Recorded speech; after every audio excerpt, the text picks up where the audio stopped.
ना भुजाएं ना चरण, बड़ी बड़ी आंखें। पुरी के जगन्नाथ मंदिर में ईश्वर का स्वरूप ऐसा क्यों है? आज इस वीडियो में हम इसी विषय में जानेंगे। इस जानकारी के लिए वीडियो में हमारे साथ अंत तक बने रहिएगा, जिससे कि आपको सही और सटीक जानकारी प्राप्त हो पाए। नमस्कार दोस्तों, राधे राधे। आपके हमारे चैनल ज्ञान शास्त्र में आप सभी का स्वागत है। संस्कृतियों, त्योहारों और रहन सहन की विविधता वाले अपने देश में कुछ त्योहार और उनकी रीतियां ऐसी हैं जो कि विश्व में प्रसिद्ध हैं।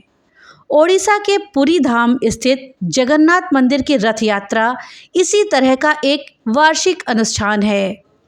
आषाढ़ महीने में शुक्ल पक्ष की द्वितीय तिथि को पुरी के शिव मंदिर से भगवान जगन्नाथ की उनके भाई बहन के साथ रथ यात्रा निकलती है, जिसके साक्षी देश भर के श्रद्धालु ही नहीं बल्कि विदेशी भी बनते हैं। जगन्नाथ जी कौन हैं और किसके अवतार हैं, इसे लेकर के विष्णु पुराण, नारद पुराण और हरिवंश पुराण में विस्तार से जिक्र मिलता है। इनमें भगवान विष्णु के कई नामों में से उनका एक नाम जगन्नाथ बताया गया है और जगत पालक के रूप में ही उनकी पूजा होती है। जगन्नाथ मंदिर में भगवान के जिस स्वरूप के दर्शन होते हैं वो द्वापर युग से जुड़ा हुआ है और इसकी कड़ियाँ कृष्ण कथा से जुड़ी हुई हैं। एक दिन श्री कृष्ण की दो पत्नियां सत्यभामा और जामवंती श्री कृष्ण की मां रोहिणी से जिद करने लगी कि उन्हें कृष्ण बलराम की गोकुल ब्रज और वृंदावन वाली कथाएं सुननी हैं। जामवंती ने कहा कि यहाँ सभी श्री कृष्ण के बचपन की कहानियाँ खूब कहते सुनते हैं। वहीं सत्यभामा कहने लगी, मैंने तो राधा की भी कहानियाँ सुनी हैं। मैंने रुक्मणी दीदी से पूछा तो वो भी हंस करके टाल देती हैं। कोई हमें कुछ बताता ही नहीं है। ये सब सुनकर वसुदेव की पहली पत्नी और बलराम जी की माँ रोहिणी खूब हंसने लगीं। पहले तो उन्होंने मना किया, लेकिन जब दोनों बहुएं जिद करने लगीं तब उन्होंने कहा कि ठीक है, मैं तुम दोनों को कृष्ण की बाल लीला सुनाऊंगी, लेकिन ध्यान रहे कि ये कथा कृष्ण और बलराम के कानों में ना पड़े। अगर ऐसा हुआ तो दोनों ही इस कथा में इतना डूब जाएंगे कि वो फिर ब्रज की ओर ही चले जाएंगे, तब तुम सभी कुछ नहीं कर पाओगी। इस पर सत्यभामा प्रसन्न होते हुए बोली, आप चिंता ना करें, मेरे पास एक योजना है। हम सभी एक दिन रैवतक पर्वत पर माँ अंबिका के पूजन के लिए चलेंगे। सुहागिन स्त्रियों के इस पूजन के लिए सभी इकट्ठा होंगे और इस तरह हमें एकांत भी मिल जाएगा। ऐसी योजना बनाकर द्वारिका के राजमहल की सभी बहुएं श्री कृष्ण की बाल कथा सुनने का दिन का इंतजार करने लगी। तय दिन पर सभी बहुएं रोहिणी माँ के साथ रैवतक पर्वत पर देवी अंबिका के मंदिर पहुंची। यहाँ उन्होंने सुभद्रा को बाहर पहरे पर बिठा दिया और फिर सभी रोहिणी माँ से कथा सुनने लगी। देवी रोहिणी ने देवकी और वसुदेव के विवाह से कथा का आरंभ किया। कंस द्वारा आकाशवाणी को सुनना, ऋषि की हत्या, नव दंपति को कारागार में डालना और देवकी के 6 पुत्रों की हत्या की घटना सुनकर सभी भावुक हो गईं। माता रोहिणी एक एक घटनाक्रम का वर्णन करती जा रही थी। फिर उन्होंने कृष्ण जन्म की कथा सुनाई। कहा कि एक काली रात में कान्हा ने बहन देवकी के गर्भ से जन्म लिया। इस दौरान वर्षा ऋतु का समय था और अपने पुत्र के प्राण बचाने के लिए स्वामी वसुदेव ने उफनती यमुना नदी को पार किया और कान्हा को गोकुल के पार पहुंचा दिया। तुम सबके दाऊ बलभद्र को मैं पहले ही गोकुल पहुंचा चुकी थी। कान्हा के गोकुल में पहुंचते ही सारी सृष्टि मुस्कुराने लगी।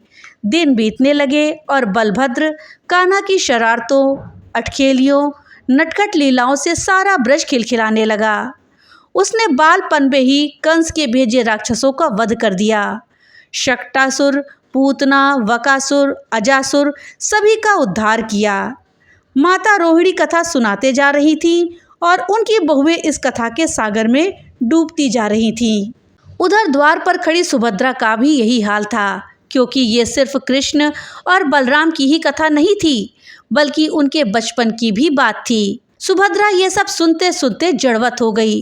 रोहिणी कथा सुनाती जा रही थी। कृष्ण जब मुरली बजाना शुरू करते तो गोपियां अपने काम धाम छोड़ देती। गायों के थन से खुद से दूध झड़ने लगता। रसोई में दूध उफन कर बह जाता तो चूल्हे पर रोटियां जल जाती। स्त्रियां श्रृंगार करना भूल जाती। काजल गाल पर लगा लेती, कुमकुम होठ पर मल लेती और ध्यान में बैठी गोपियां भी सुध बुध भूल जाती। सबसे विचलित होती थी राधा, जो मुरली की तान सुनकर ही वन में दौड़ी चली जाती थी। उधर राजमहल में राज परिवार की स्त्रियों के न होने से हलचल मच गई। कृष्ण बलराम ने सुना तो किसी अनिष्ट की आशंका से खुद सुभद्रा और अन्य सभी को खोजते हुए रैवतक मंदिर तक पहुंच गए। वहां उन्होंने सुभद्रा को जड़ स्थिति में खड़े देखा तो वो भी वहीं खड़े हो गए। उधर माता रोहिणी अपनी कथा सुनाने में ही मगन थी। अपनी बाल कथाएं सुनते सुनते तीनों भाई बहन जड़वत हो गए। उनके अस्तित्व खोने लगे।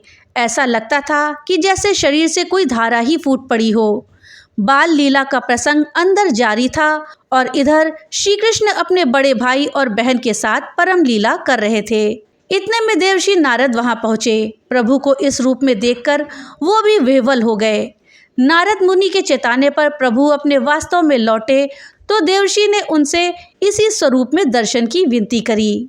कहने लगे कि प्रभु, मैंने जिस स्वरूप के दर्शन किए हैं, मैं चाहता हूं कि धरती लोक में चिरकाल तक आपका इसी स्वरूप में दर्शन हो।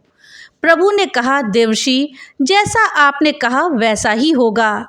कलिकाल में इसी रूप में नीलांचल क्षेत्र में अपना स्वरूप प्रकट करूंगा। आपने जिस बाल भाव वाले रूप में मुझे अंगहीन देखा है, तब मेरा वही विग्रह प्रकट होगा। मैं स्वयं अपने भक्तों को दर्शन देने के लिए उनके बीच जाऊंगा। अपने भाई बहन के साथ मेरा यह स्वरूप जगन्नाथ के नाम से जाना जाएगा।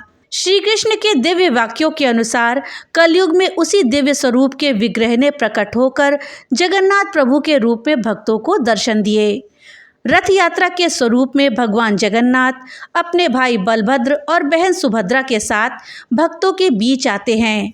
उनके हाथ पैर नहीं हैं, केवल आंखें ही आंखें हैं, ताकि वो अपने भक्तों को जी भर के देख सके। तो दोस्तों, ये थी जानकारी कि पुरी के जगन्नाथ मंदिर में जो ईश्वर का रूप विद्यमान है, उनकी ना भुजाएं हैं और ना चरण, सिर्फ बड़ी बड़ी आंखें ही क्यों हैं। जानकारी आपको कैसी लगी हमें कमेंट बॉक्स में लिख करके ज़रूर बताइएगा। तो मिलते हैं अगली नई वीडियो के साथ।